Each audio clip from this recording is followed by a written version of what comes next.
Hello, everybody. We're here. We're queer. We're live.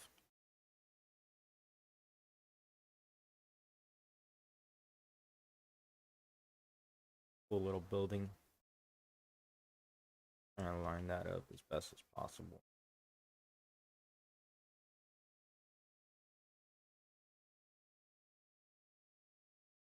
Okay.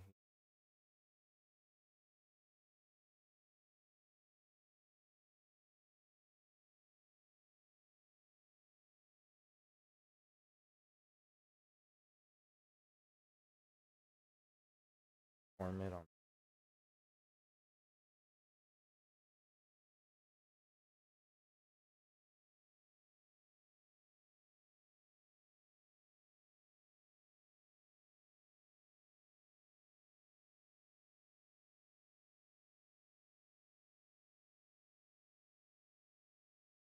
that.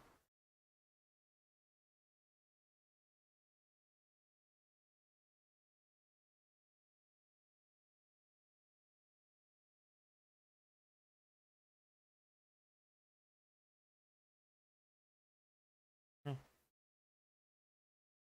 Really gonna pay attention.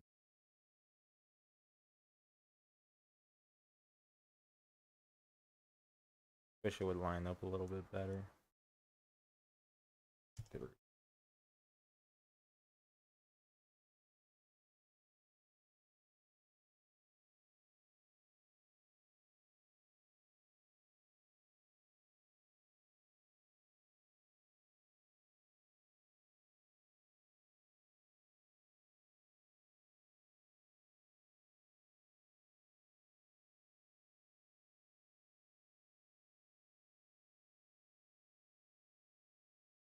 Better? No.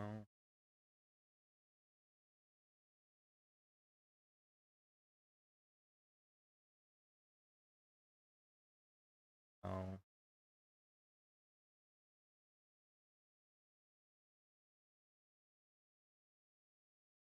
Or something like that. I'm not even gonna be able to tell. Who's gonna tell? No one's gonna tell if you don't tell them. You know what I'm saying? Put a tell. Shut up.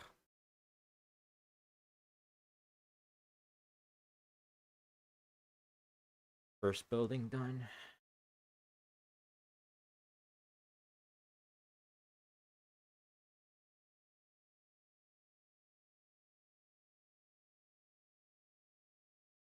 On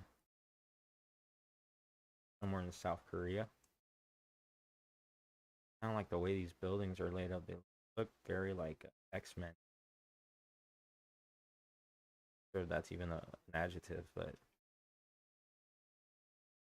a lot of uh, X's in their buildings. Grab this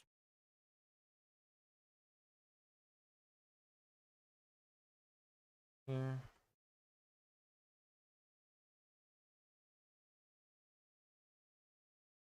Over. Not all buildings are created equal. Are very short.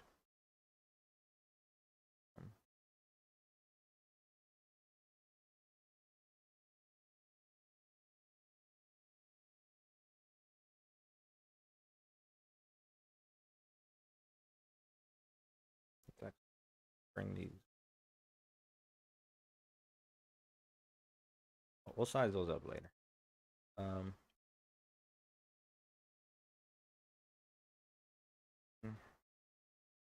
throw a building to tune building two.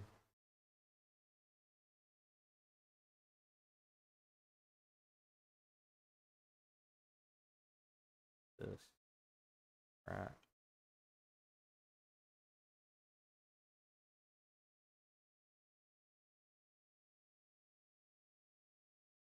That.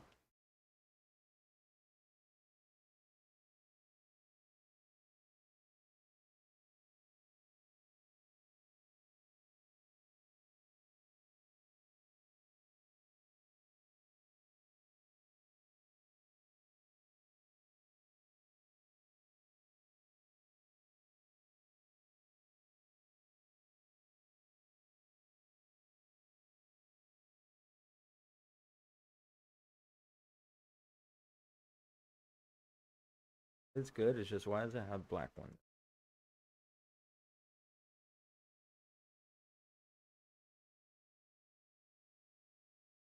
We dig in here.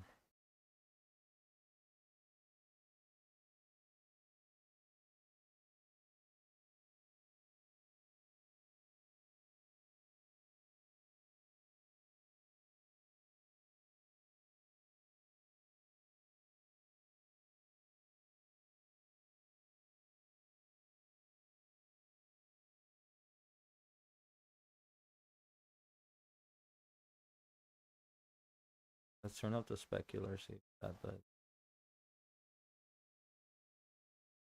the other color brighter. What about the windows?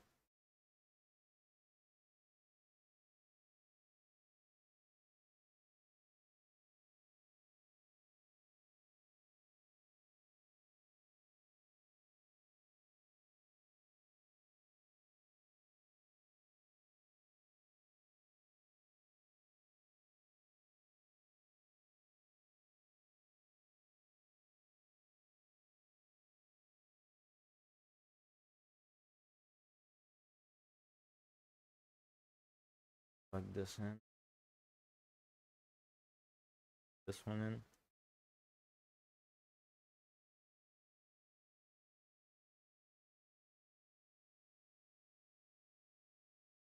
Missions.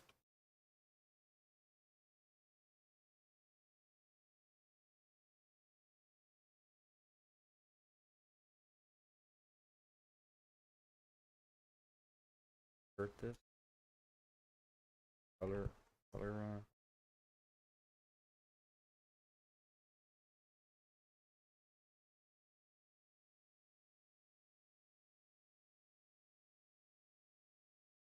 Other way.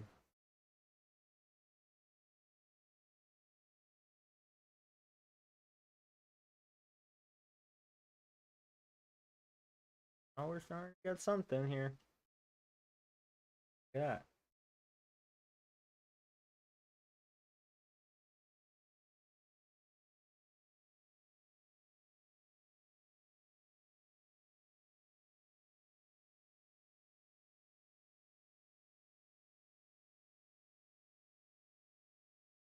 Color here.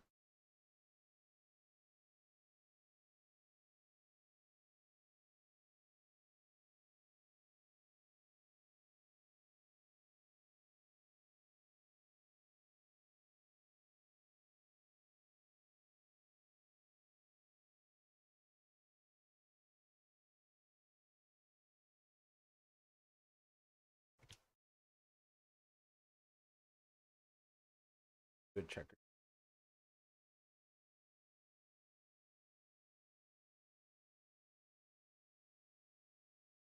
Whoa. Look at that. Alright, so now we make it big enough.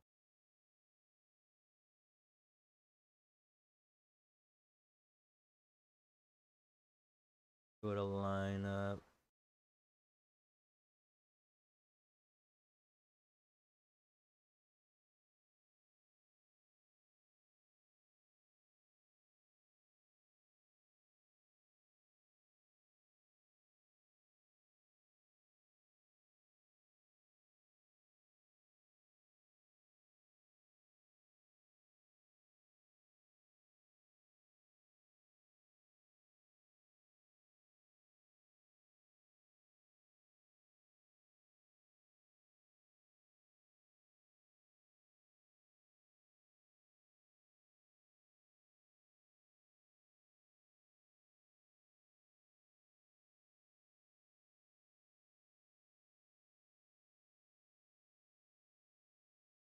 Trying to get some more detail in this shit. Fucking around. Ooh, that.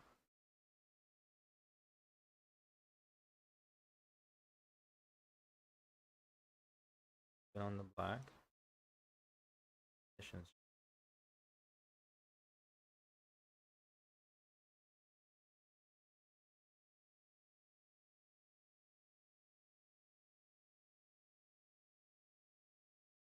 Ooh, that.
Somewhere around there looks nice.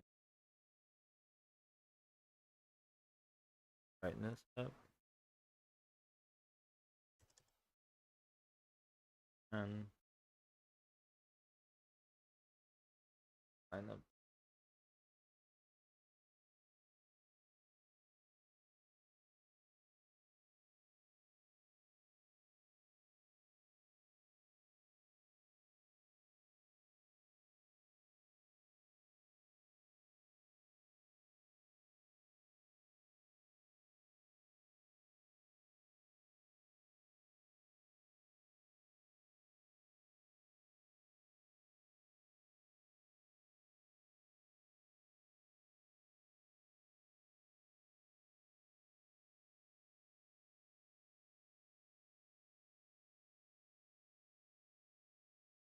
Here we go.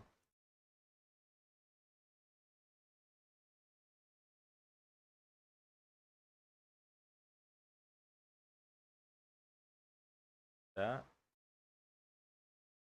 good enough. Cartoon buildings. One last thing I like to do is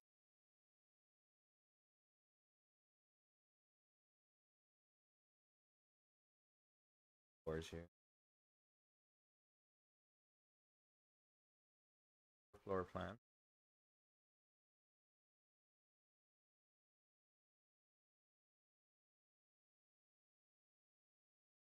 Add some floor. That.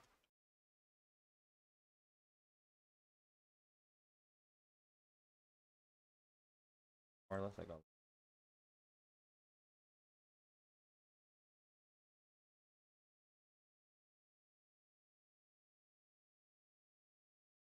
that.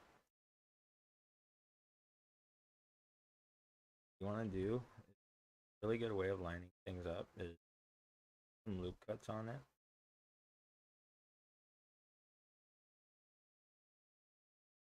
These guides here. X and now go corner vertices of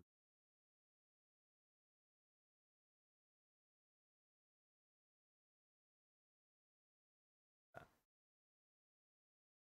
All the sides.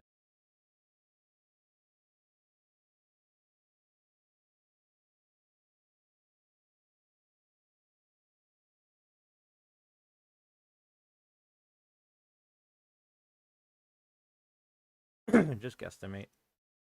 Sometimes these be snapping. Uh,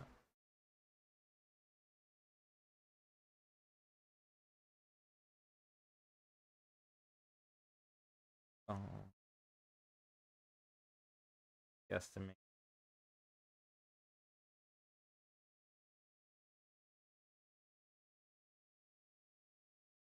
That one's good. Dang.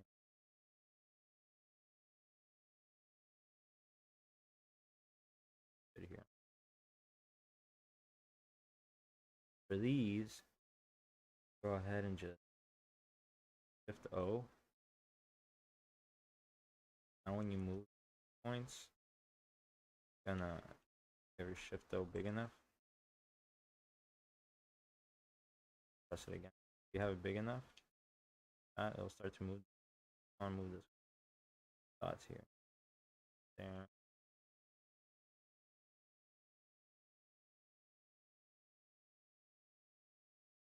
Off proportional editing. Snap those corners. Go. And oh, happened. Oh, well. Sorry about that, folks. Try that one again.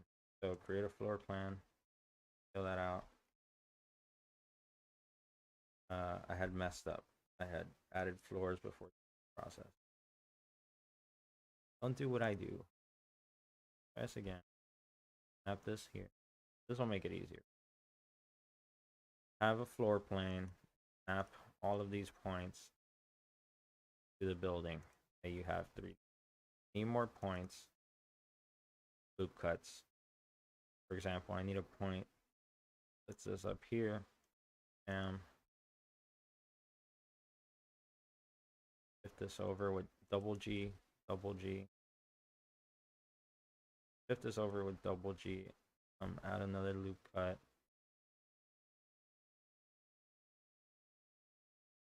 Alright.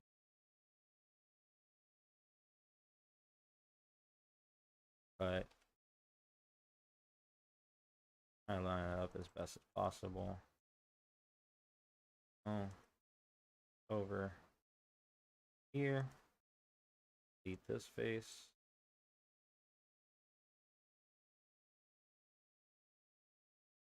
Add another loop cut and move. Perfect.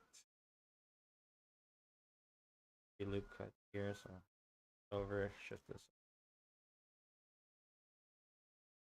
Okay, so we have our floor.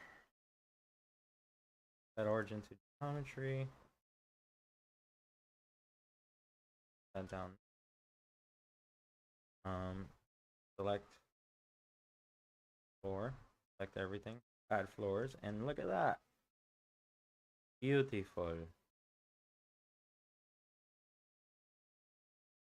Now, we added that down ever so slightly.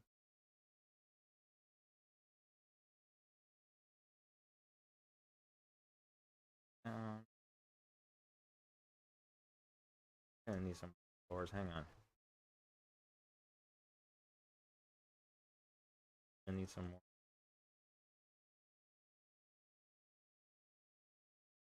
Go to material mode. Make sure you're lining everything up with the floors here. So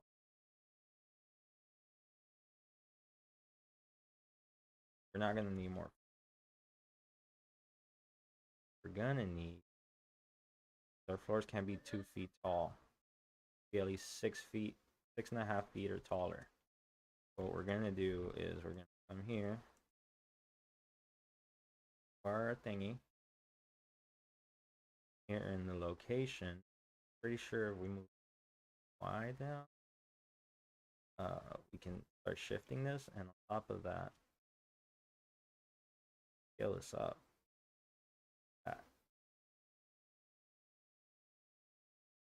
The 2 windows per floor. Like a top and a first floor and a second floor each apartment. Why that would be the case, I don't know. Do 2. Line that up.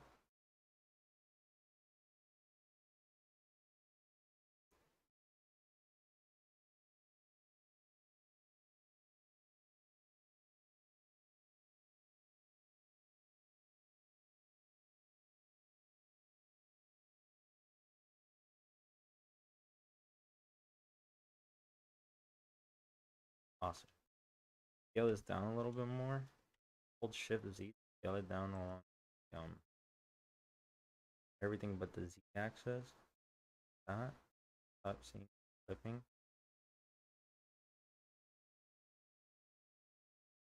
That. More.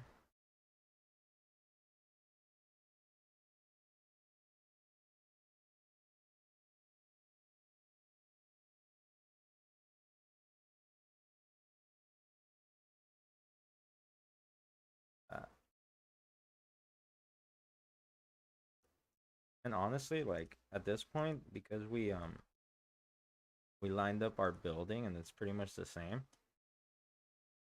We like what we got, so let's click on this, hit Control L. Now link the material. And you have a duplicate model of that. Hit apply scale, all transformations. Make this a little bit bigger. Something like that.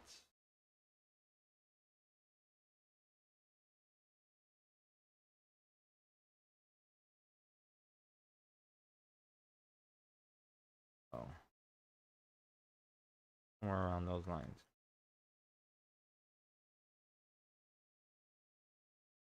We go to rendered mode. Crap. right? It's supposed to look like crap. Art.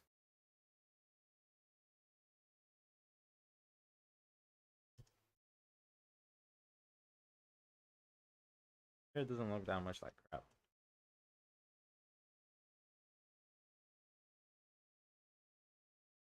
Five. Yeah, good. The material tool. I like the slabs. Assign new material to the slabs. So concrete. Damn. Floors. Select the roof. Hit it concrete. Assign. I for inset. Select the edges with Alt select. E to extrude. Self. The fuck. Rough. The shadow on the roof. Too dark. Let me turn this up a little.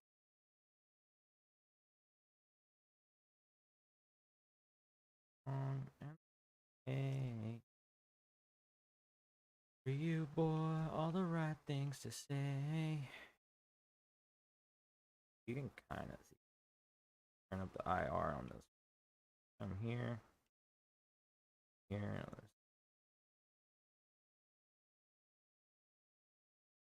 Oh, we got some depth.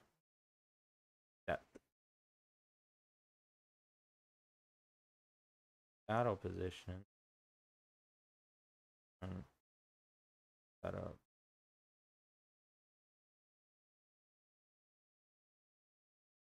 Base color and the shadow color down. So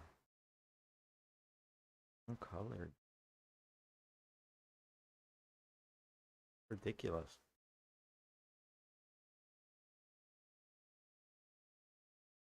Five. Go. Got it. Got it.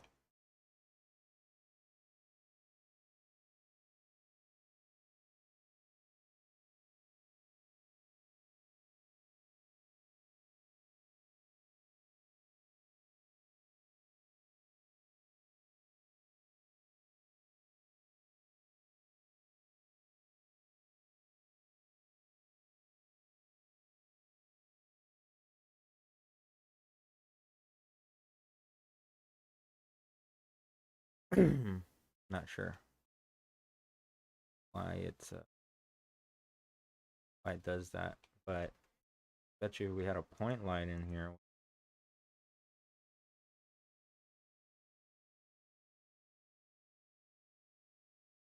Bet you we had a bright ass point light, 1 megawatt. Look at that. Now we can start seeing some depth. So sun isn't really doing much, it's just creating a background color for our concrete and all of our other stuff. It's not really doing much for us today, boys.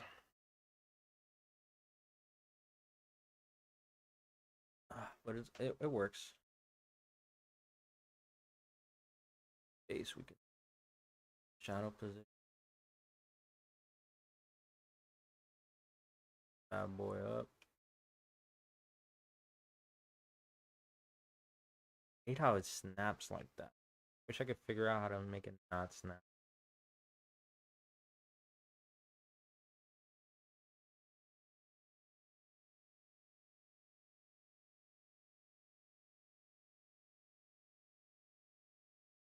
That just looks unnatural.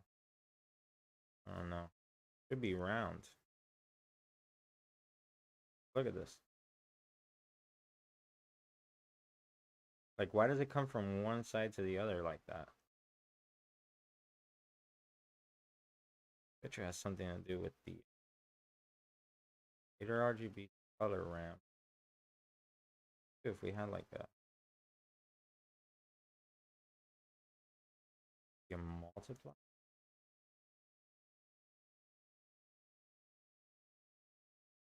Oh, that looks sweet.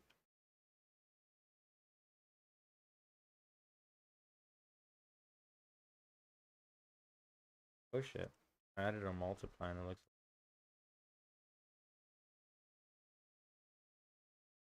It still won't. The thing with the won't like create an orb around the light. I don't know what I want it to do.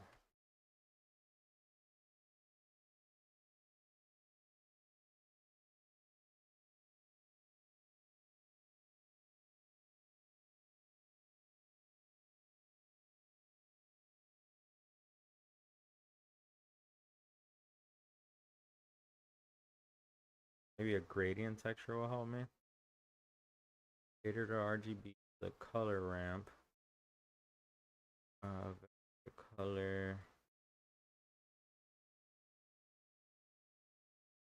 Add a gradient texture, the color ramp. Bring this bad boy down here. We added a gradient texture.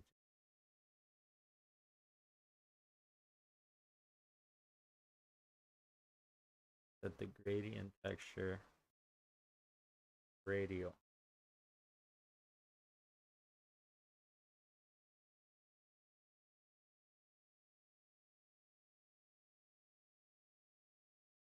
What happened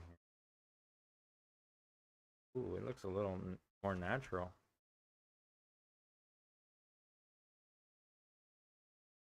Still that problem though.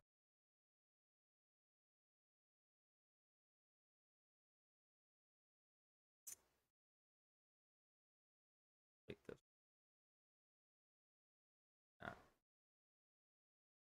Those things. Keep this over here.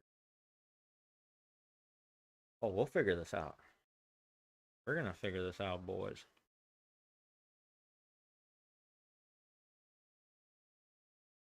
What happened? What's going on? Why is it taking time to calculate?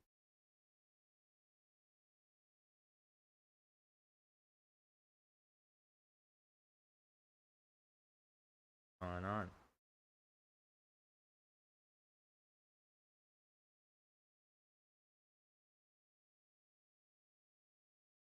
What if I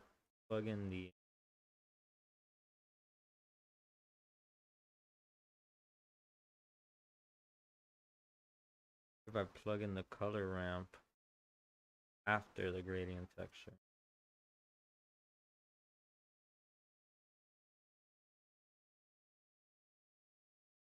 All right, take your time.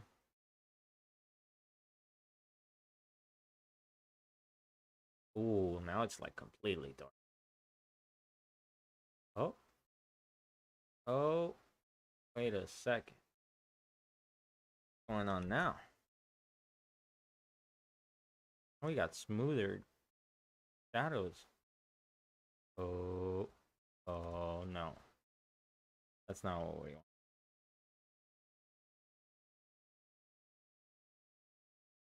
want. That's not what we wanted.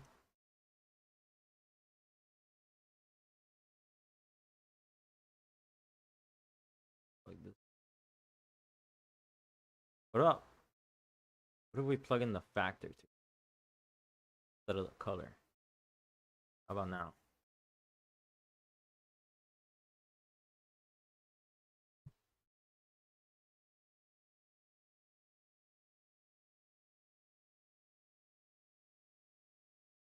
Like I lost that RGB.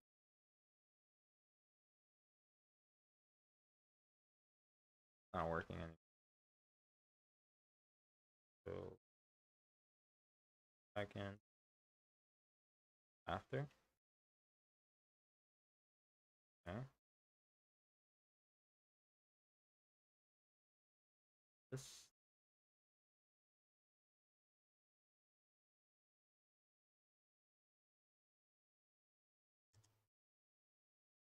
the base color like that and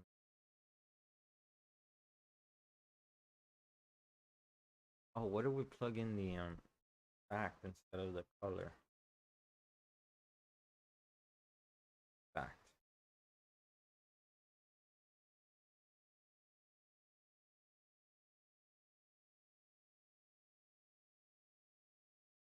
Mm, it doesn't do much. Spherical.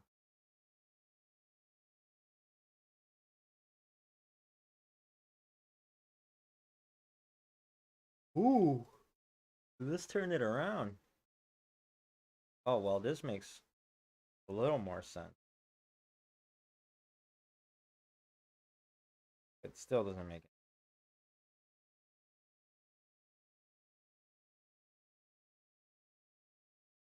Quadratic sphere.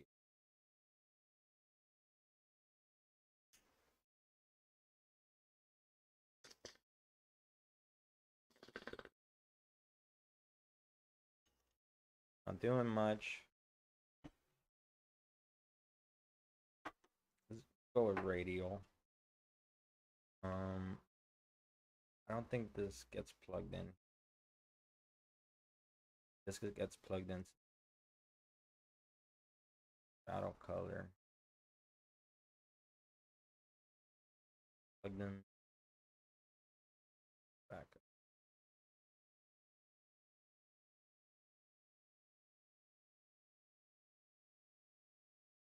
Back up.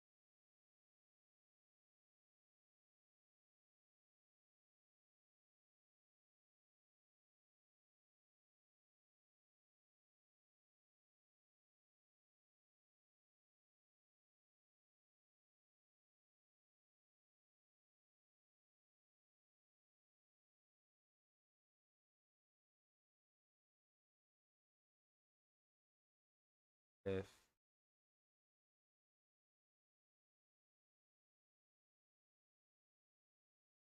here.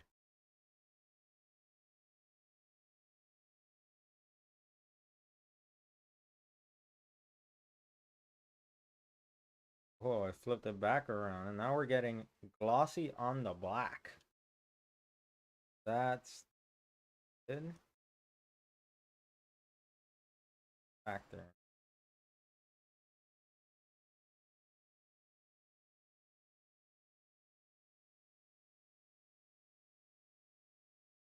Oh, get the glossy on.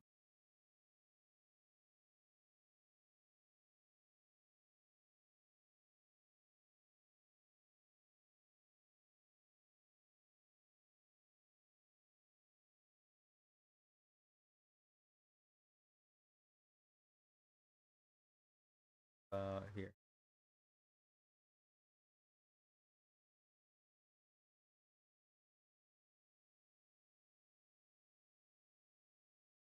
Cool.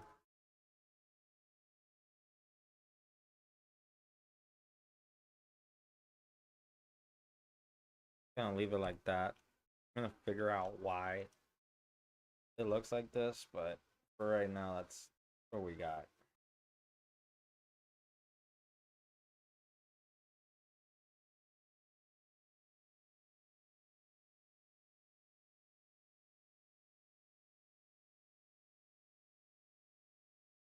At least the colors react to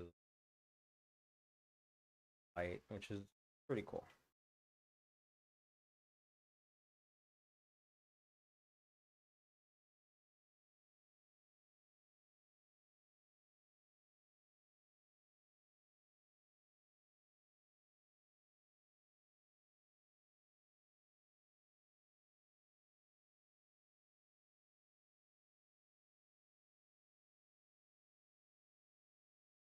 That's better. Okay. Look at that. We got stylized buildings.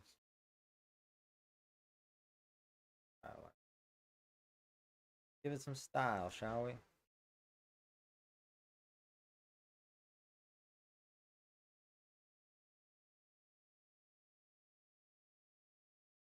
Oh.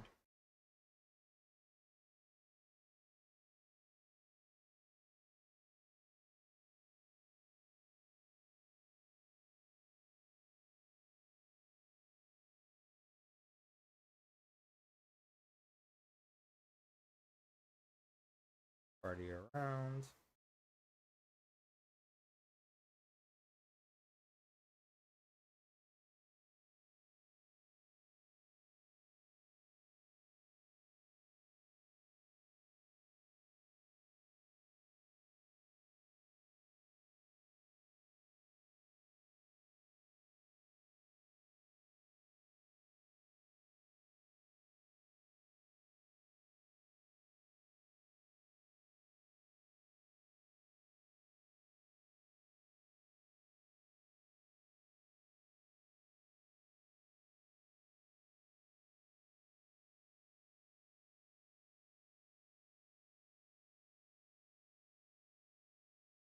I'm gonna pull up some videos to watch.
Okay.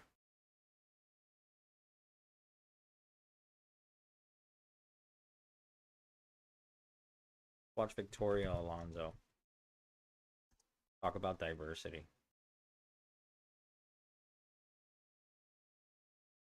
Jesus Christ! Look how many videos of this lady there is. Watch this one.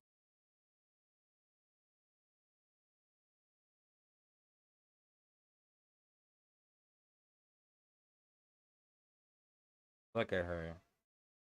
Look at yo. She's got a big ass, dude.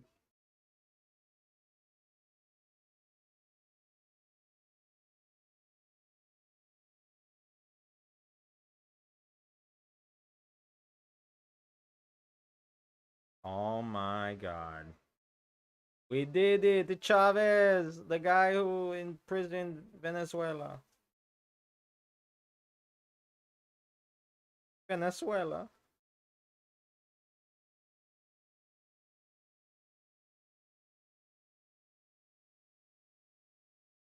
What about in 4D? Wait, did she say 4D? 4D? Oh my. Whatever D you want. Okay. The multi-dick.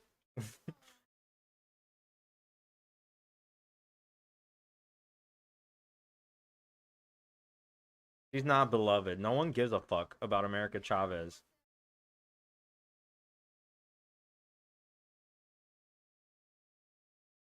Oh. We love that a Latina is an alien. No, she's not. It's not, of course. No one knows her.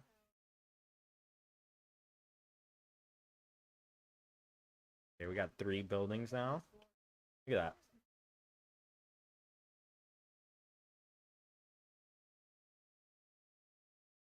that. Diversity. Diversity. And diverse. Here we go.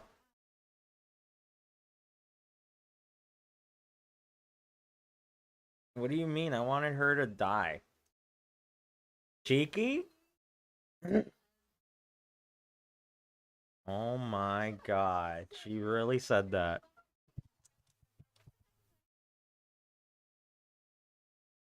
Cheeky Chavez.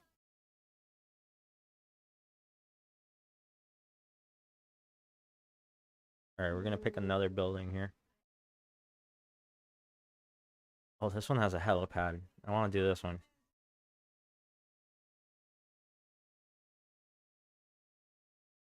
Ugh, it's so painful to watch these things, dude.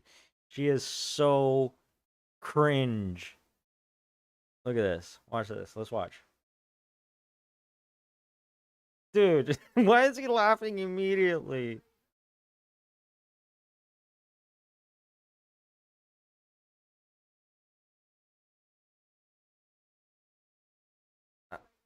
I have no idea. They just pay me to be the Hispanic on the team. There's no reason why I'm here other than I am Hispanic and I feel quotas.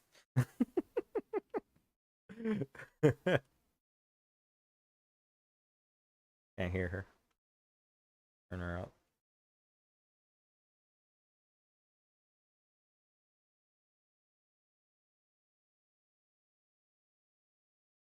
Oh, you guys can't hear this.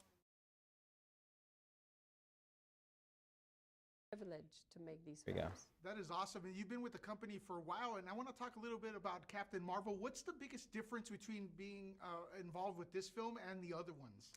Well, it's She is the besides reason the why fact the that it's the MCU very has first so many movie that a women. woman That's has why we're directed alongside with tackling this. she had a male partner, but this is the first female directed film. Oh, And it's we're our breaking new first ground female here. Superhero. Nothing. There's no other difference. It's a superhero story. Yeah, awesome, awesome. Do you, okay, No, there's so a I'm huge looking difference. The left, movie's right, bad. We're here at Marvel Studios in Burbank, actually. And do you ever keep some of the props? Because I would be like asking. If you go to my office, there's plenty. There's All plenty. kinds of stuff. I have maybe And, one people often. I actually have the Spider-Man original shield pencil. signed by everyone, which is a thing of beauty. I have an If you come eraser up, I'll let you with take the Hulk's Oh, that fist is on awesome. it. Thank you very much. I'll take you up on it. Yes.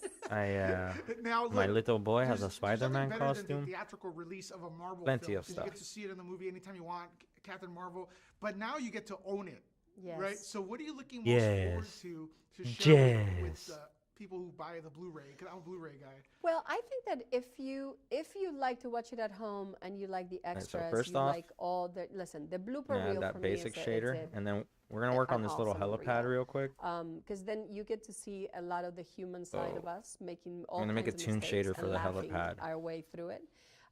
There's 6 scenes that are deleted that are super awesome. There's a beautiful scene with Jude Law that will make Not you think, Jude Law. about if you had to meet your own. Well, you'll see. I can't tell. You'll you, see. but you I have to cannot see spoil I it. can't spoil anything. I can't spoil. I get think it's fired. important to see a little bit of the behind the scenes. I think the directors do their own commentator part of it, which so you get to see a little of the inside of how they felt through the journey. so we're gonna Reed download a does, helipad little here? bit as well. So you get to learn more and more about what it was and what it is for them. We saw some incredible artwork. Some of it that stayed on the cutting room floor.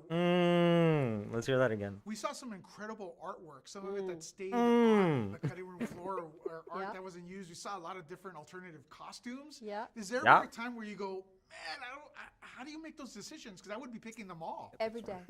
Every day we look at what's on the floor and then Every we look day at I what's on take the a screen, shit. and it's an embarrassment of riches. Every day we look at, but it could, no. No. It can only be one. So every day is a struggle. But, I mean, I Every think she day turned is a out to be struggle. pretty phenomenal.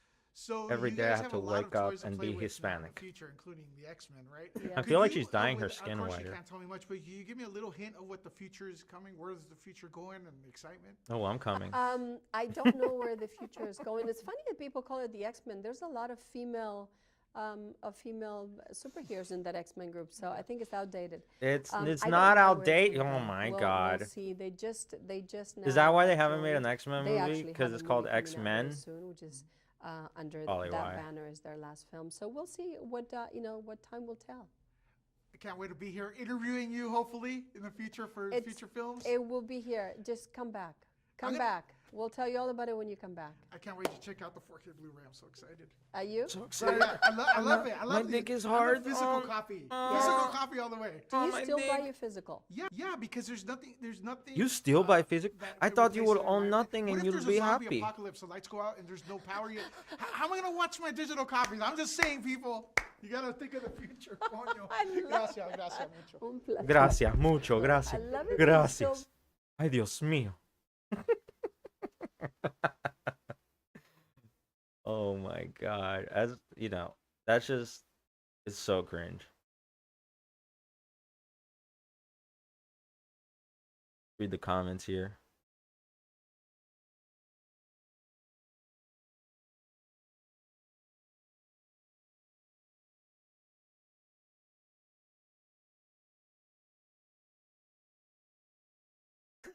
Ex-woman. Babe, they should change X-Men to ex-woman.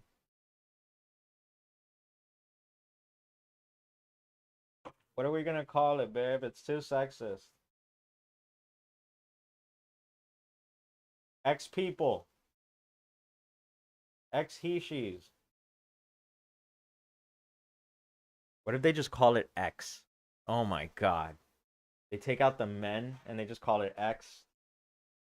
That is something they would do. That would be the ultimate fan bait. Yeah, we're coming out with a new X movie. What happened to the X-Men title? Oh, no, it's just X now. We're the X people. We're created in the out. You know, when she says that it's outdated, and whenever like people say that Marvel comics are outdated and they were made in a time where people didn't understand. You guys are talking about Stan Lee, bro. He just died like a few years ago. That's the dude who you're calling outdated. The creator of the reason why you have a job.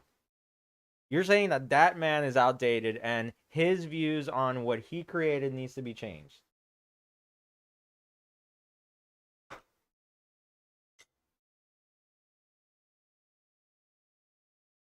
How would you feel if you made your own like line of characters and people once you died started saying, "Oh, well, he needs to change this and that and this because when he wrote this, he was being racist and sexist and homophobic and all of the bad things that we hate of the world and we need to change it to be progressive."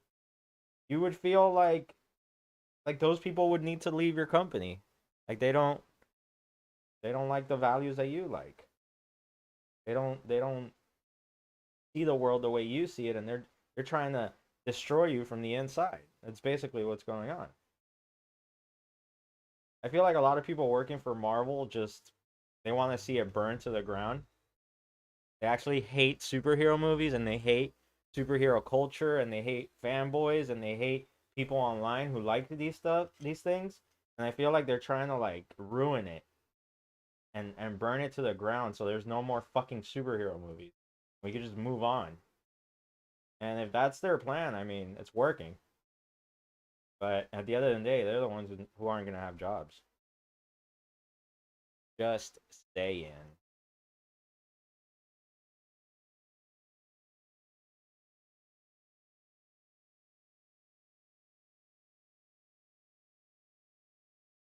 Taking over Marvel?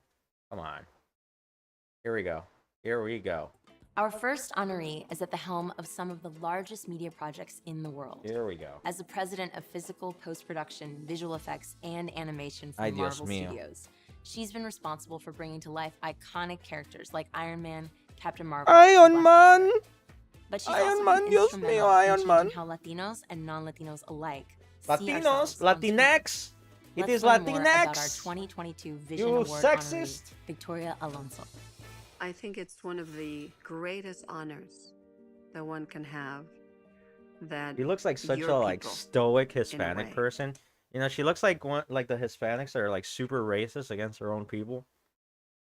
Like she looks like the type of Hispanic that would go to like a Hispanic restaurant and not pay tip. And complain about all the little things that they're doing in that restaurant, how she would do it better. Like the type of Hispanic that has a cleaning lady and fucking berates the cleaning lady like, "Maritza, why are you doing this? I thought I told you not to speak to me in Spanish. We're in America."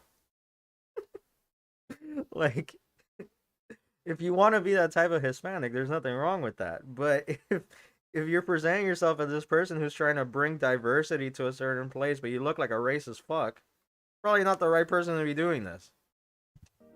See you, celebrate you, and they realize it's worth a conversation. You know, for a person who's bringing diversity, you have to get the whitest fucking Hispanic person in the world to do this.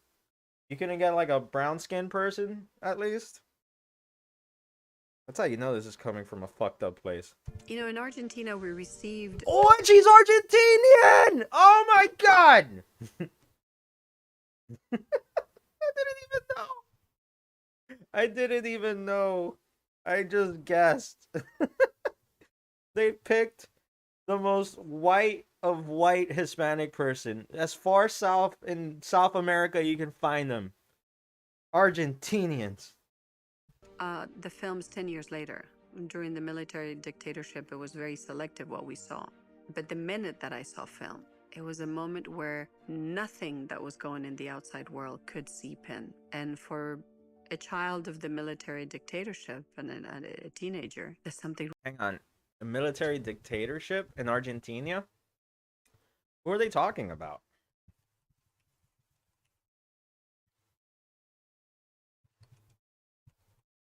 What the hell is she talking about? 76 to 83?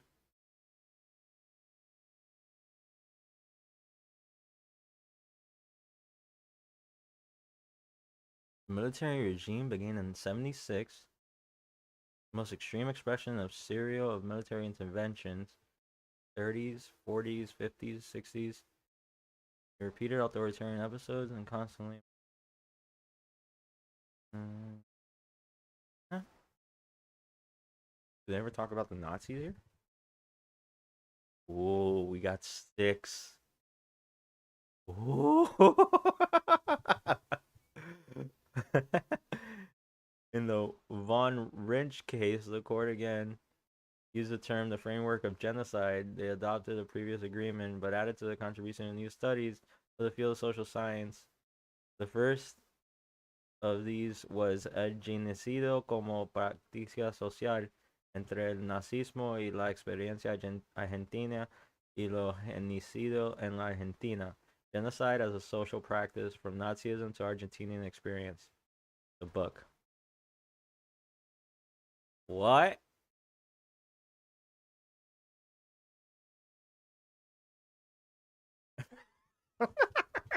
Look, I really didn't want to go down this route, but she's the Argentinian who's look, bro. I didn't want to go down this route. A brief history in the migration of Nazis' migration to Argentina. A fact that the Argentinian Tourism Board prefers not to promote the large-scale migration of Nazism into Argentina after the Second World War, thanks to the country's controversial leadership who have helped from some Nazi sympathizers in Europe. As many as 5,000 SS officers and Nazi party members were thought to have found a new life in Argentina after the fall of the Third Reich. Many of them lived out the rest of their lives in peace, never facing the consequences of their terrible atrocities.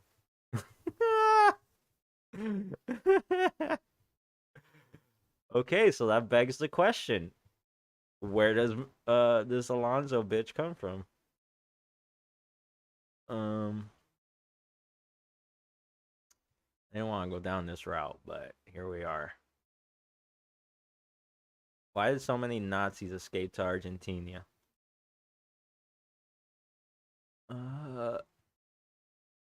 How the president of Argentina helped Nazis. Many South American countries practiced throughout the welcome mat for Nazis, and the chief among was Argentina, whose president Juan Perón was attracted to the ideologies of Adolf Hitler and Italy's fascist dictator Benito Mussolini. Perón helped the Nazi Party and the SS officers get out of Europe safely by ordering the establishment of the escape routes, also known as rat lines. The safe passages ultimately helped some 800 war criminals escape to Argentina.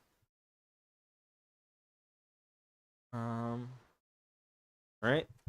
Victoria Alonso. There we go. Victoria Alonso came out of nowhere, is an Argentinian film producer and president of physical post-production, VFX, and animation at Marvel Studios. This is the representative for Hispanic people. She comes from La Plata, Argentina. Alonso was born in La Plata, Buenos Aires, province of Argentina. She moved to Seattle at the age of 19 to pursue an acting career. She relocated in Los Angeles, where she began to work in visual effects industry including the digital domain of visual effects for 4 years, working on such films as Big Fish and the Best Special Effects at the 57th British Academy Award. Alonso joined Marvel Studios in 2005 as an executive vice president of visual effects and post-production. How? Why did she join so early on? This was before Iron Man. What? What is she good at? In 2016, Alonso became the first woman to win the Advanced Image Society Harlan Lloyd Award for her achievement in visual effects. In 2020, he was awarded the Filmmaker Award for Motion Picture Sound Editor, the 67th Golden Reel Awards. What? Visual effects producer, co-producer, executive producer. Yeah, so she's moved up very fast. Alonso married Imelda Coran. The couple has one daughter. This is very weird, and it's a very short Wikipedia article, by the way. Let's see.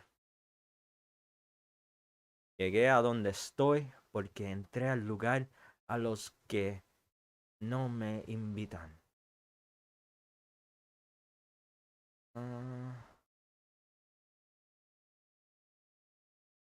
Look at her right there. That's her in Iron Man 3. When things started to fall apart. What is she doing there? There's no way that she's that good.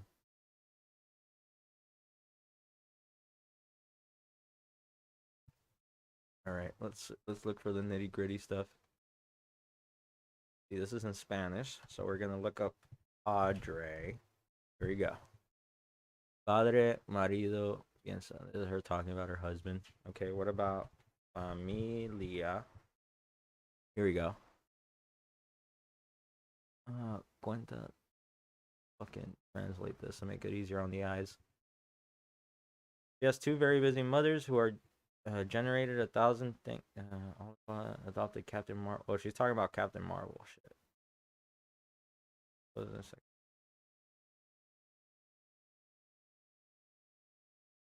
Here she's talking about the Marvel universe. Yeah, she's just talking about the Marvel universe. Alright, there's gonna be more on her. Note that she is from Argentina and she is the one representing the Hispanic community. But apparently she has merits because she's a great visual effects artist, I guess. I need to see which visual effects she directed to be able to give a judgment call, but honestly, I think she was just there to be a diversity token. Really special about that. I met at Alaska Airlines, my friend Allison Stone said, "You'd be great in production. You need to talk to my friend Carla Corwin. She's a first AD and you'd be great in production." And that's how Carla was the one that got me in as a production assistant, which I knew nothing on how to do it. Exactly. I'm very curious and very chatty. So I would go and I will find out, like, so what does this do? And what does that camera do? And I was fascinated by the technology of it because I had never seen it. So I did 5 years of commercials and I learned a lot. And that from one thing went to the other. And then I started doing films. Spider-Man was done by Sony, not us. X-Men was done by Fox, not us. So we were not in that conversation as the MCU, nor were we the MCU. I had already been working as a visual effects producer, and Lou Diaz What the hell is a and I were visual working on a effects movie at producer? Sony. I had been traveling all over the world, and I had said that I just wanted to do films in LA. That was my one non-negotiable. He said to me, "Hey, I'm gonna go do this," and I said, "I don't care. I don't care what it is. I don't care who you're doing it with. Where does it shoot?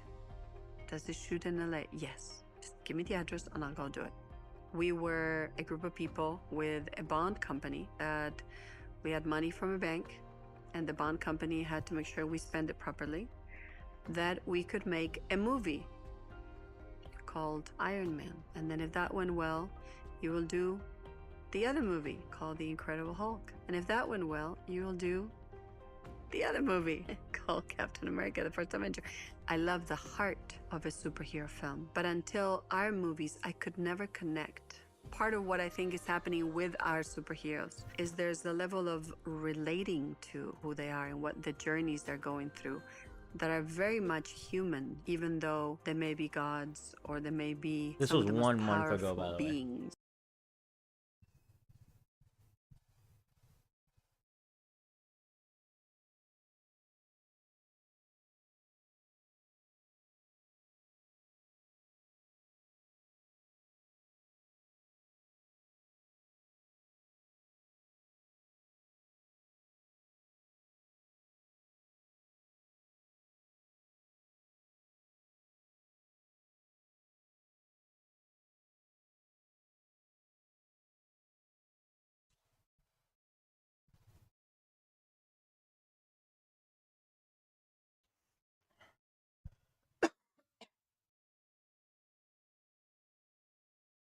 Bond company?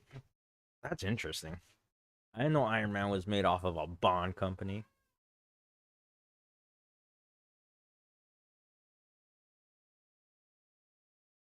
God. She's a pillar of the fucking Marvel universe. Alright, what's her reel?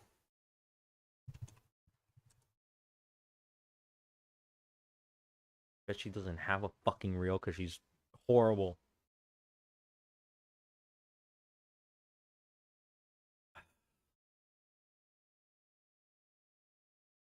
Here we go.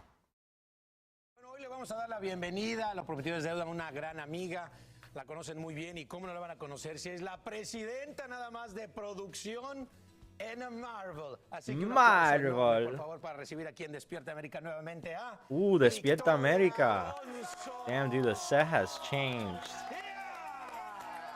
Look at that. Ay, Dios mío. Oh god, she's dancing. Todo ese sillón es tuyo. No, aquí más cerquita, ven. Bueno, estaría bien como psicólogos aquí. Guarda el gol, cuidado. A ver, donde tú quieras. Oye, qué rico recibirte. Me siento acá. Y ustedes en casa seguro dirán, ¿cómo la mujer más poderosa de Hollywood y así tan? Es lo más sencillo que se puede imaginar. Por eso es tan grande. Y eso que por lo general no me pongo estos zapatos, ¿eh? Quiero que sepa, no solamente me puse zapatos. ¿Te duelen o qué? Quiero She's mostrar. talking about her shoes. ¿Las ampollas? Oh, dude, what the hell? No, me hice mis uñas. Mira, se hizo pedicure. Se hizo pedicure la presidenta de Es que vengo a Miami. No te enseño los míos porque esos Oye, En además Miami ustedes se perdón que hacen me las pare, pero esto está como de Doctor Strange. Esto es Doctor Doctor Strange. Strange. Oh my Eso god, que Doctor sabe lo que Strange. es de la moda, porque hemos tratado de hacer el moño, el nudo, el moño, el nudo, y ya, y me parece que ya quedamos con esta, ni moño ni Ya nudo. quedamos ni nada. con esta. Divina, divina. Ahí quedó. Oye, la She verdad is so racist, dude. I'm telling you, she is que racist. Victoria, qué gusto tenerte aquí con nosotros. Hubo una pandemia enorme hace tiempo que no nos vemos y en ese Una pandemia. The pandemic in Spanish. Not Deadpool. What is this? Hi, I'm Will Ferrell. Oh, this sucks. Hold on just a second. What's wrong, Ryan? Do you have any idea what it's like to be in a Will Ferrell Christmas movie that's not Elf? Well, yes, I was there when we shot it. I don't think they're expecting Elf. Yes, they are. Instead, they're getting a musical from two guys with questionable pitch. Hey. Sorry. It's okay. This is easy. Some simple disclaimers. Hey, everyone. Spirited is not Elf.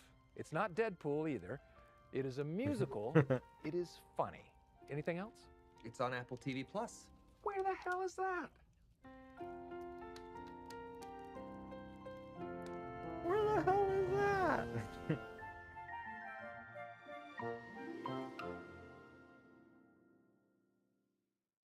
Will and I are so excited for you to see our movie musical Spirited. Now, Oh, it's in 2 languages? Why is it dubbed?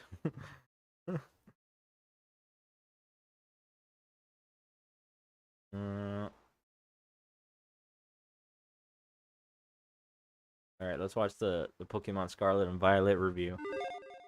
Hey, and we're back with another episode of Before You Buy, the show where we give you some straight up gameplay and our first impressions of the latest games releasing. Today, we're talking Pokemon Scarlet Violet. So, arguably for the second time this year, Pokemon Go's open world. Yes, after Pokemon Legends Arceus did so much to update the standard Pokemon formula, now a mainline entry is doing a similar thing, but in a different way. Set in the Spain-inspired region of Paldea, the story this time is that your character is the newest student of the prestigious Pokemon Academy. Like with pretty much every other main series Pokemon game, your primary goal is to earn badges by defeating 8 gym leaders spread out in the region using a team of 6 monsters you collect by trapping in Pokeballs. I don't think I really need to go into a lot of detail as to what you do in a Pokemon game at this point. The series has been going for over 20 years and, well, you're doing that stuff. The difference is that instead of being a linear journey, this time you're free to encounter each gym leader in whatever order you want. That's also not all you're doing either. There's 2 other main quests as well. Along with taking on gym leaders in the Victory Road quest, you're also tasked with fighting 5 legendary Titan Pokemon found in various locations around the world with the Path of Legends quest, and you take on this game's version of Team Rocket, Team Star, in the Starfall Street quest. It's a pretty big change to how a Pokemon game is normally structured, but for the most part, if you've played any of these games, none of this should feel really out of place or anything. Now, there is an absolute ton to get into, but we have to address the elephant in the room. You're seeing the footage right now, and yes, that is what this game looks like. At this point, I know Switch users are sick of people complaining about performance, and I get it. Of course, there's going to be some compromises when it comes to the graphics you're looking at of any game on this system. The Switch is more than 5 years old at this point, and the Switch's visuals weren't even cutting edge back in 2017, so of course they're not going to look or run as well as games on next-gen hardware. Pokemon Scarlet and Violet, they look rough. In open world areas, especially cities, the frame rate tanks. Textures are often blurry, NPCs and any moving background objects are low frame rate and look pretty bad, and the game can just look straight up ugly at times. And that is not getting into the various visual glitches that we have experienced. Like, shadows especially seem to have a hard time in the open world. Normally they look pretty rough, but we've experienced a lot of instances where shadows would appear and disappear randomly, which looks strange. I mean, it's not something we've never seen before in a game, but this is the latest mainline Pokemon game. Now, it's also forgivable, but what really hurts the game is the slowdown. Unless you're indoors, this game really struggles to hit 30 FPS, and there are just constant frame drops and stuttering. Certain towns in the game go into full-on slow motion. Like, it just does not feel good to play when the frame rate is this inconsistent. All the graphics and performance issues are a real downer because the open world is fantastic conceptually. The region of Paldea is one of the best realized worlds in a Pokemon game yet. It's big, varied, and a ton of fun to explore.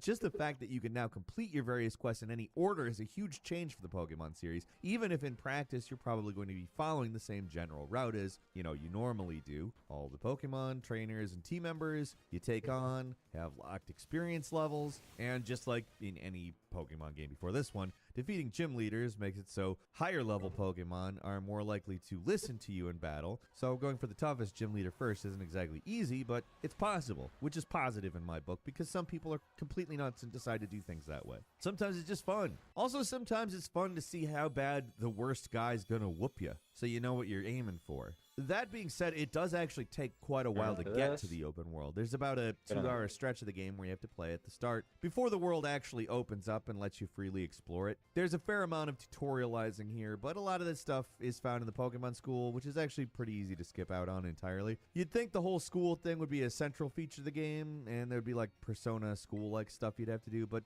honestly, I don't hate the fact that the classes are completely optional because they don't really add that much. While I overall really like the world here, one thing that may bug people is the lack of interiors. There are obviously some interiors like the school and some shops, but otherwise don't expect a lot of like caves or unique dungeons like in previous Pokemon games. Stuff like the abandoned department store in Pokemon Sun and Moon were great, so it's kind of a shame that there's not more like that in Scarlet and Violet. Another new feature where you can start up a picnic also feels pretty pointless. It's cute and you can interact with your Pokemon, and the sandwich making minigame is bizarrely in depth if that's something that you find fun, but the whole thing doesn't really add that much, and I don't love it. In multiplayer, it might feel more significant, but in single player, I never really felt the need to do a lot of picnicking. If there's one new feature that does stand out, it's auto battle. The game lets you throw out any Pokemon you got in your first slot to explore with you in the open world. They'll pick up any items nearby and fight any enemies around automatically, which will automatically get them experience.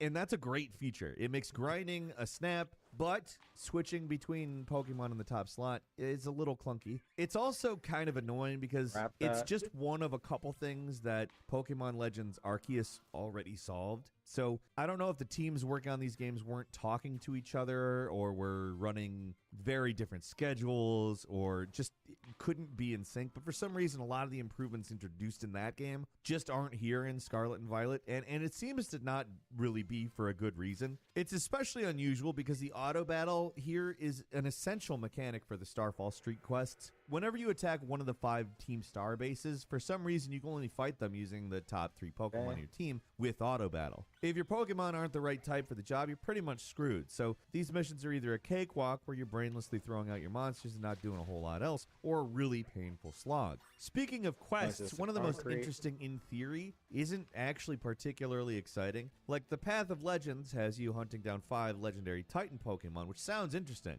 Like the word Titan is in there. That certainly implies some sort of heft or danger, you know? But there isn't really a lot of strategy to finding them. You just go to a location, fight a big Pokemon there, then it runs away, and you fight it again with the help of your buddy. Now, to be fair, completing the Path of Legends gets you the best rewards. You learn new abilities for the legendary Pokemon Koraidon or Miraidon, depending on your version. You actually get these guys right at the start of the game, but at first they're pretty limited in what they can do. You can't really use them in battle. All you can do is ride them, which is nice for getting around, but they do sometimes like to get stuck in the environment. I did not say this game was devoid of glitches, did I? No, I did not. In fact, there are plenty. As you unlock new abilities, you'll be able to travel through water or glide, and it makes getting around a lot more fun, even if performance issues make moving around the open world not as fun as it could be or should be. Trainer battles are similar to previous years, but instead of having to defeat their gym, you're tasked with completing a gym test, which is usually some kind of minigame. These are generally pretty unoffensive and slight, which honestly describes a lot of the content in the game. Most of what you're doing is traveling from place to place, grinding up your Pokemon and catching everything you see. The towns, though detailed, don't really have a lot going on. There are a lot of shops, mostly selling different kinds of food, but you're probably not going to be spending a lot of time at these places. And I know it's kind of a nitpick, but the eating animation really stands out a lot. Like, it looks bad. It's weird because most of the other animations in this game look really, really good, but look at this. This does not work. Now, I've gotten quite a ways in, and I haven't mentioned one of the central mechanics of this game. Remember Gigantamax forms from Sword and Shield? Well, this is the Terraform. Instead of becoming giants, Pokemon turn into crystals with these silly things in their heads, which sounds like a downgrade, but I don't mind it. What makes it actually kind of interesting is that depending on your Pokemon, the Terra type might actually be different from the normal type. So an electric type Pokemon can turn into like a ground type, which can add a really unexpected twist to the fight. The transformations are pretty quick too. They don't slow anything down. I'm not going to say it's the best new battle gimmick, but it works pretty good, and it doesn't make the game worse. In fact, it's fun, and I think it averages out to be a positive, so I can't ding it too bad. In terms of sound, it's a Pokemon game. Even after all the work they've done to modernize the series in a few key ways, they're still missing some basic stuff like voice acting and cutscenes, which is especially weird this time where there's fully animated sequences with people's mouths moving and nothing comes out. Most Pokemon cries still sound like they're coming out of a Game Boy speaker, and that's common in the series. But also common in the series is the music is still great. A lot of the incidental pieces are fantastic this year, but one gripe I do have is the main city theme, which is kind of short and repetitive, which is weird and grates on the nerves faster than you would expect. So overall, my opinion on Pokemon Scarlet and Violet's kind of mixed. Like, I really want to like this game, and when everything comes together correctly, it can be a lot of fun exploring the open world, but the performance issues really drag the game down. Like, Sonic Frontiers has some performance issues and some weird stuff, for instance, but if you remember, I didn't make the technical aspect of it a real big reason why that game wasn't perfect in my before you buy. This one, I mean, this isn't even a game oriented around speed. This is a game oriented around walking around and doing turn-based battling, and the performance issues just drag it down. It leads me to wonder if we really needed 2 major Pokemon games this year, or couldn't they maybe have just delayed this to 2023 and iron out all the issues? Maybe they still will. Like, it would be wonderful if they patched this thing and it worked better. Obviously, we'll see if that happens. It has in the past. It's not like it hasn't. And if you can get past the performance problems, which, like I said, is a pretty big thing to get past, because there's a lot of them, there is a lot to like here. Like, the open world is appropriately massive. There's tons of things to see and do. The soundtrack is mostly really, really good. The character designs are on point as per usual. Like, it's a solid Pokemon game with one huge drawback. Like, it runs like crap. I can't help but like it despite all of these problems, but that doesn't mean the problems aren't serious. They are serious. With all that said, it's tough for me to recommend Pokemon Scarlet and Violet. Like, maybe if they patch out the glitches and get the game to a more stable frame rate, it's a no-brainer, but they haven't done that yet, like I said. I don't know if Game Freak is capable of doing that. We've never seen a Pokemon game come out with issues like this. Like, Arceus doesn't run like this. So it's hard to say exactly how Game Freak is going to address all this stuff. Maybe in the hypothetical future where the game works perfectly and the glitches are a thing of the past. Well, or looks even like the just Pokemon game smoothly. is bad. Maybe not perfectly. I mean, a lot of games don't run perfectly. But with that stuff happening, I could easily, happily recommend this game because the content, great. As it is currently, I really can't. I'm going to say wait and see. I really do hope the criticism from not only myself, but a lot of other people gets through to Game Freak and they do at least attempt to fix these issues, because this isn't like realistic lighting, ray tracing, and all that. It's a cartoony looking Pokemon game. So, wait on it. Unless you have a very high tolerance for a game that doesn't run well. That's what I think. What do you think? Leave us a comment. Let us know. If you like this video, click like. If you're not subscribed, now's a great time to do so. We upload brand new videos every day of the week. The best way to see them first is, of course, a subscription. So click subscribe. Don't forget to enable notifications. And as always, I thank you very much for watching this video. My name's Falcon. You can follow me on Twitter @FalconHero. We'll see you next time right here I like on it Game cold Days. in here. Right here.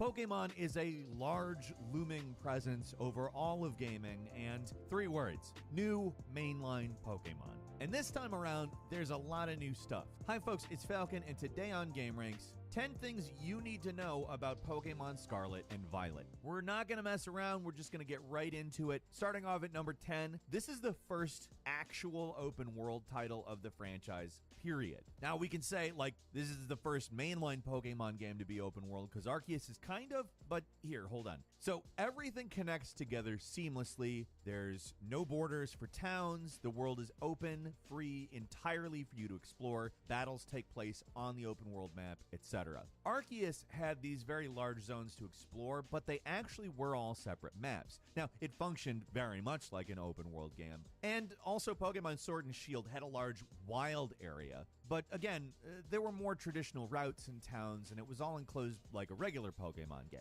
In this one, that's not the case. Everything is just out there in the open world. It's one big interconnected map, or maps. I don't know if it's 100% seamless, but from everything that we've seen, it sure looks like it is. And it's incredibly ambitious for a Pokemon game, and we're excited to see just exactly to what extent this world is open.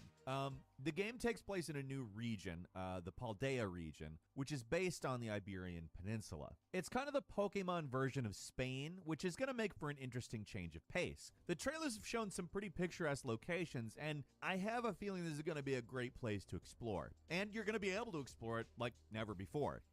Moving on to number 9, you got to talk starters if you're going to talk a Pokemon game.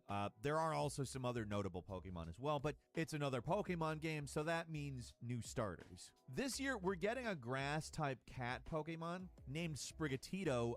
There is a fire-type crocodile Pokemon named Fuecoco, and a water-type duck Pokemon named... I mean, the other two have, like, vaguely Spanish-sounding names, and this one's named Quaxley. But, I mean, look at the pompadour on this duck. He has got style for days. I like all the starters, actually, but I think Quaxley is getting the top spot from us just for the hair helmet. As usual, there's going to be new regional variations on some classic Pokemon, like the Paldean Wooper, which looks a little more poisonous than its standard version. Like previous games, there's also some version-exclusive Pokemon, like this Fire Warrior Pokemon called Armorogue, who's exclusive to Pokemon Scarlet, and Ceruledge, Blue Fire Pokemon that is exclusive to Violet. One guy that's new that has people really curious is this humble creature called Wiglet. It's Diglett, but more worm-like. And interestingly enough, it's not a regional Pokemon, it's just a new one. One last standout, at least to me, is the Ghost Dog Pokemon Graverd. I don't know exactly how to say it yet. Apparently, if you hang out with this guy too long, you slowly lose life force, which sucks, obviously, but it's probably just another one of the Pokemon Company's weird descriptions. I find it hard to believe that they would actually siphon health off of you if you have him. Of course, there's also the legendaries, but we'll get into those later because there's a lot to talk about there, too. At number 8, there's 3 story paths. Scarlet and Violet embraces the open world in some pretty radical ways. Instead of having a simple linear story, like pretty much every other Pokemon game up until this point, this game has 3 different story paths you can take. You can do them in whatever order you want. There's nothing stopping you from walking away from one to do another. And this is an exciting level of freedom for the Pokemon series. We're pretty interested to see how this is all going to work out. The 3 paths are Victory Road, Path of Legends, and Starfall Street. Victory Road, what you would expect. You face off against the region's 8 gym leaders and become the new Pokemon champion. What makes it different is that you can tackle the gyms in whatever order you want. There's no set path to completion, and they're all available, and you decide which ones to take on first. Along with the regular gym battles, there are also gym tests you have to complete before you're allowed to enter the gym. They kind of seem like mini games or side quests, similar to the stuff that you had in Pokemon Sun and Moon. The Path of Legends is actually about taking on gigantic Titan Pokemon in a quest to find the legendary Herba Mystica, a special healing herb. Instead of being city-focused, it's more about exploring the wilds and sounds similar to the types of things you were doing in Arceus. The final path is Starfall Street, and in this one you're taking on the Team Rocket of this game, Team Starfall. These guys are split into various groups, have their own leaders, and it's up to you to take them down. Right now, we don't know exactly how much story content each of these different paths is going to have, but there's 2 non-gym stories, and they could be glorified side quests, or they could be full-on campaigns. We don't know, and we're very excited to find out. And number 7 is 4-player multiplayer. This is huge. Obviously, Pokemon has dabbled in multiplayer before, but with Scarlet and Violet, you're going to explore the world with 3 other players if you want to. Like, there's the regular trading and battle features that have been with the series since the beginning, but you can literally explore the world and do pretty much everything there is to do in the game in 4-player multiplayer. It's another feature that sounds really ambitious, so we're really interested to see how this gets implemented. We don't know a lot about it yet, and I have a feeling like it's not going to make full sense until the game's released. And number 6 is going to be rideable legendaries. Okay, so like normal for a Pokemon, there are 2 legendary Pokemon, with each one being exclusive to each version of the game. There's Koraidon, a wild-looking lizard Pokemon, exclusive to Scarlet, and Miraidon, a futuristic purple creature, exclusive to Violet. That's standard, but you can actually ride them, similar to Pokemon mounts in Arceus. Both of these can go pretty much anywhere. They have like a standard bike form, but they can also travel over water and even glide through air. Like, the level of freedom they offer as mounts it seems to be basically the best way to get around in terms of what's in your way. So hopefully unlocking them isn't too much of a pain. It's possible they're unlocked at the end of the Path of Legends story, which would be great for completing the other 2. At number 5, the new Terrastall phenomenon. Whether it's Z-moves, Mega Evolutions, or Dynamax forms, Pokemon games love their unique mechanics, and Scarlet and Violet's no different. This time, it's about the crystals and the new Terrastall phenomenon mechanic. This boosts the stats and changes the types to a Terra type, which also gives them a snappy new piece of headwear. Apparently, if your Pokemon does a move that matches their Terra type, you do extra damage, so there is a bit of strategy involved with this too. Like a lot of these kinds of mechanics, you can only use it once per battle, and it ends when the fight ends. To transform, you'll need to fill a special meter that can be recharged at a Pokemon Center or from collecting gems out in the open world. Raid battles are back from Pokemon Sword and Shield, but with a slight twist. They're called Terra Raid battles, which you can team up with 3 other trainers to take on a big Terra-stylized Pokemon. Like with previous raids, you can play with NPCs or with other players online, and like the previous raid modes, there is a time limit. One big change is that you don't have to wait your turn to choose the next move, though. The battles are still turn-based, but you can pre-select your next move, so hopefully there's a little less downtime during the raids this time around. It seems interesting. At number 4, there's small but some pretty significant quality of life features. Scarlet and Violet sounds like it's a pretty generational leap forward for the series. The game wants to modernize the classic formula a bit, and you can see how they're trying to do that with some small but important gameplay changes. For instance, there's a new auto battle command. If you're just running around, you can command your fight Pokemon, "Let's go," which sends them out to attack whatever wild Pokemon is close by. They'll complete the fight all on their own, so the entire fight's done without your involvement. Basically a super streamlined auto battle technique. You can use this command to send Pokemon out to collect items as well. I don't know if there's a downside to this or what. Like, does it leave you short one Pokemon if you run into a fight after sending them out? We'll just have to wait and see on that. Another even smaller thing that should be a big deal to Pokemon fans out there is how trainer battles work. Now, instead of running up to you when they have line of sight, trainer battles are only triggered when you go up and talk to them. So yeah, no trainer ambushes. You heard right. You're just free to engage with trainer battles whenever. That's a promising change, but hopefully it doesn't make the game feel too easy, although I just would prefer that. Like, it's so much better to be able to choose when you do that. And number 3, classic TMs are back. Well, the game is innovating in a few key areas. When it comes to TMs, it looks like it's going full old school. These items, which are used to train Pokemon with new moves, are back, but they're back as one-use items. Now, this presents a couple of possibilities. Hopefully, the TMs end up feeling like rewards rather than things you have to grind resources to get. But I actually think this is a good idea if it is the former. So to make up for the limited use aspect of it, Pokemon Centers now come with technical machines, which you can use to craft your own TMs using league points and materials. Now, hopefully crafting isn't a lot of a chore. It's a little iffy there because we don't know the implementation yet, but otherwise I like this change. Making TMs one use makes each one feel like a bigger deal, so they feel a little more rewarding to use. But again, hopefully they end up feeling like rewards, and you're not spending a mindless amount of time on them. And number 2 is version differences. There's the usual 2 legendaries and different Pokemon depending on the version, whether you chose to play Pokemon Scarlet or Violet. But that's not where the version differences end this time. I've already mentioned some of the different Pokemon and the different legendaries you'll encounter depending on which version of the game, but there's some other major changes as well. For the first time in the series, depending on which version of the game you pick, you actually get a different Pokemon professor. Pokemon Scarlet gets you Professor Sada, while Violet has Professor Turo. Each one embodies the style of the game. Sada wears a throwback almost caveman costume, while Turo wears a futuristic outfit. The theme of the game is past versus future, with Scarlet containing the past stuff, Violet containing the future stuff. Depending on which version of the game you have, it affects the school that you belong to. If you choose Pokemon Scarlet, the character attends Naranja Academy, Naranja meaning orange in Spanish, and of course having an orange symbol, where if you pick Violet, you go to Uva Academy, which is purple. Your starting uniform matches with the school you attend, and your enemies in Team Star also change their uniform depending on the version of the game as well.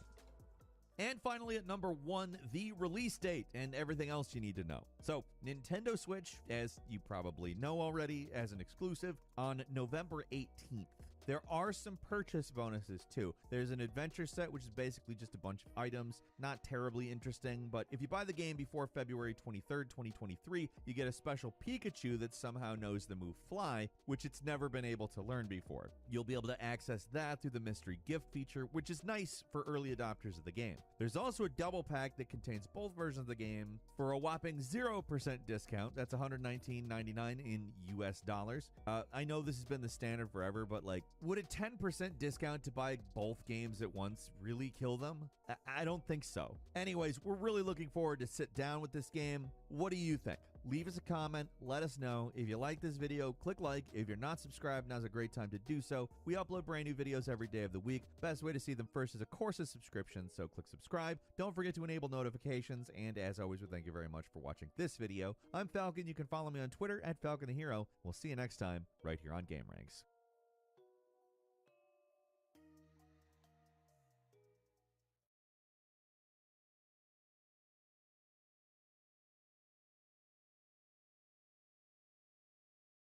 The following is a conversation with Andrew Huberman, his second time on the podcast.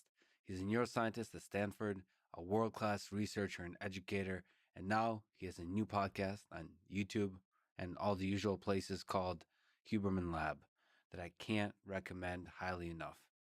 Quick mention of our sponsors: Masterclass online courses, Four Sigmatic Mushroom Coffee, Magic Spoon Low Carb Cereal, and BetterHelp Online Therapy. Click the sponsor links to get a discount. By the way, Masterclass is testing to see if they want to support this podcast long term. So if you're on the fence, now is the time to sign up. And I'm pretty sure Andrew will have a neuroscience masterclass on there soon enough, though his podcast is basically a weekly masterclass in itself. As a side note, let me say that Andrew is a friend and a new collaborator. We're working on a paper together about a topic we're both really passionate about, at the intersection of neuroscience and machine learning. But that's probably many months away from being published. Still, I'm really excited about this work. He's one of the smartest and kindest people I have the pleasure of talking to on this podcast, so I hope we'll talk many more times in the future.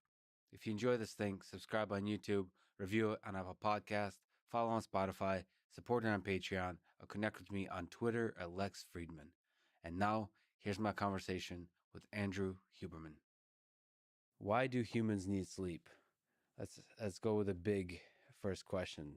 Okay, well, the answer I'll start with is the one that I always default to when there's a why question, which is I wasn't consulted at the design phase. So so I wriggle my way out of giving a absolute answer, right? But there's one mechanism that's very clear, that's super important, which is that the longer we are awake, the more adenosine accumulates in our brain.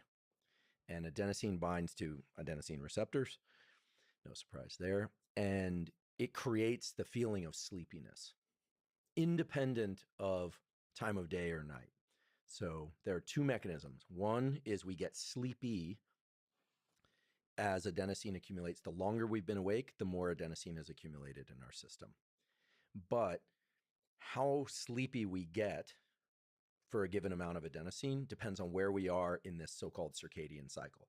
And the circadian cycle is just this very, very well-conserved oscillation. It's a temperature oscillation where you go from a low point. Typically, if you're awake during the day and you're asleep at night, your lowest temperature point will be 3 a.m., 4 a.m., and then your temperature will start to creep up as you wake up in the morning, and then it'll peak in the late afternoon, and then it'll start to drop again toward the evening, and then you get sleep again. That also the design phase. I do not think it's a coincidence that it's aligned to the 24-hour spin of the Earth on its axis, and the fact that we tend to be bathed in sunlight for a portion of that spin and in darkness for the other portion of that spin. So there are two mechanisms, the adenosine accumulation and the circadian time point that we happen to be at. And those converge to create a sense of sleepiness or wakefulness. The simple way to reveal these two mechanisms, to uncouple them, is stay up for 24 hours. And you will find that even though you've been, let's say you stay up midnight, 2 a.m., 3 a.m., provided you're on a regular schedule, like that I follow, not like the kind that you follow, I will get very sleepy around 3, 4 a.m. But then around 5 or 6 or 7 a.m., which is my normal wake-up time, I'll start to feel more alert, even though adenosine has been accumulating further. So adenosine is higher for me the longer I stay up, and yet I feel more alert than I did a few hours ago. And that's because these are two interacting forces. So adenosine makes you sleepy, and then just how sleepy or how awake you feel also depends on where you are in this temperature oscillation that takes 24 hours. Okay, so that's fascinating. So there's a bunch of oscillations going on, and then they kind of, through the evolutionary process, have evolved to all be aligned somewhat, and they interplay. So it's, you said your body temperature goes up and down, there's chemicals in your brain that oscillate, and then there's the actual oscillation of the sun in the sky. So all of that together has some impact on each other, and somehow that all results in us wanting to go to sleep every night. Right. So, and we can get right into the meat of this. So I guess we just dove right in. But the temperature oscillation is the effector of the circadian clock. So every cell in our body has a 24-hour rhythm that's dictated by genes like clock, PER, BMAL. This is one of the great successes of biology. They give a Nobel Prize to Reppert, and I don't know if Reppert got it, forgive me, but sorry if you got it, Steve. Congratulations. If you didn't, I'm sorry, I wasn't on the committee. Nonetheless, did beautiful work, Steve Reppert and others. But Mike Rauschbach and like other people worked out these mechanisms in flies and bacteria and mammals. There are these genes that create 24-hour oscillations in gene expression, et cetera, in every cell of our body. But what aligns those is a signal from the master circadian clock, which sits right above the roof of the mouth, called the suprachiasmatic nucleus. And that clock synchronizes all the clocks of the body to this general temperature rhythm by way of controlling systemic temperature, which makes perfect sense. If you want to create a general oscillation in all the tissues and organs of the body, use temperature. And so that work on temperature, if people want to explore it further, was Joe Takahashi, who was at Northwestern, now at UT Southwestern in Dallas. And it is absolutely clear that humans do better on a diurnal schedule, sorry, Lex, than a nocturnal schedule. Because you could say, well, provided I sleep and push adenosine back downhill, which is what happens when we sleep, adenosine is then reduced.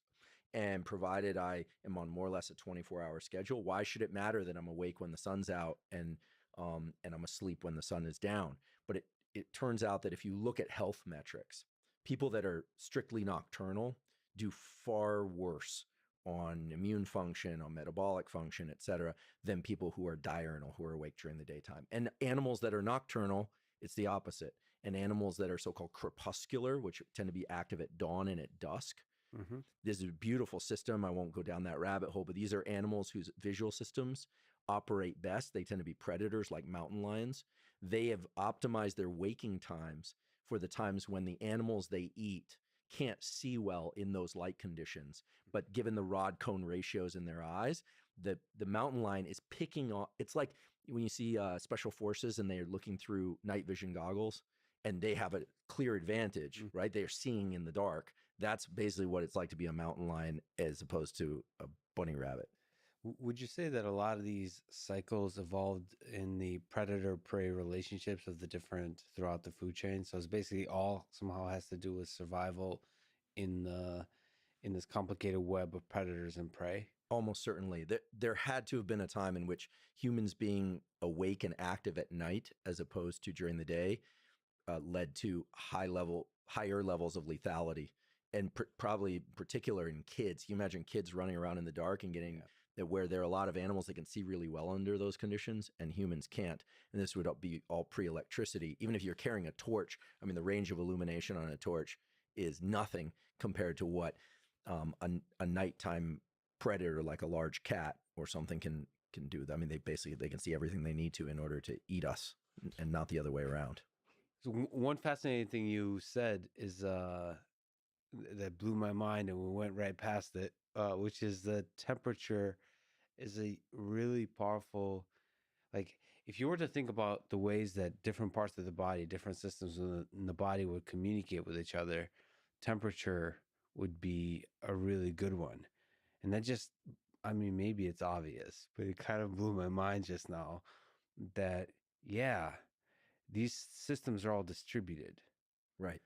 And they have to they're not actually sending signals, but they're coordinating. They need some sort of universal thing to look at in order to coordinate.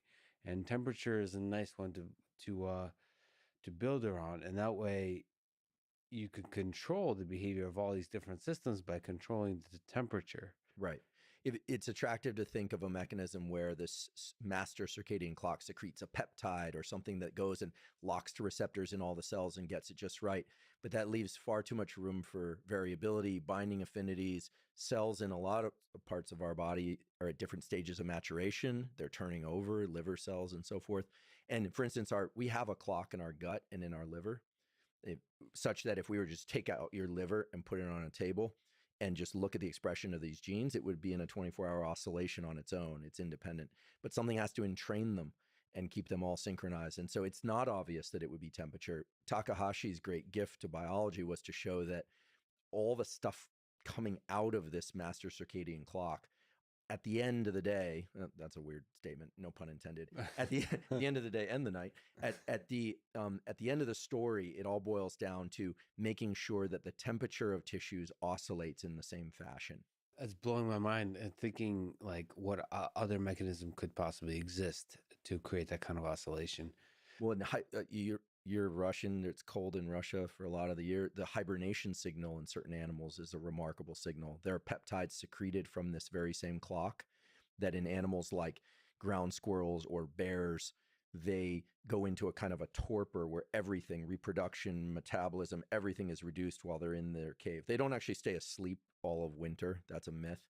And they actually do these very dramatic and periodic arousals from hibernation where they just shake and shake and shake. It looks like a seizure, and then they go back under into the torpor. That's from a peptide that's released. But that's different because that's about shutting down the whole system. It's clear that having these very regular oscillations every 24 hours is essential for everything from metabolism to reproduction. Is there an optimal temperature for sleep that I should mention? I think your latest episode, and people should go check out helixsleep.com/Huberman to support Andrew. Thanks for the.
What up, Stoops?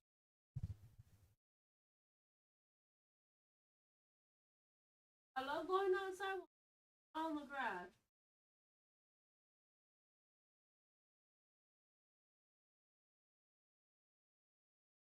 Oh, Paul, man. That's you.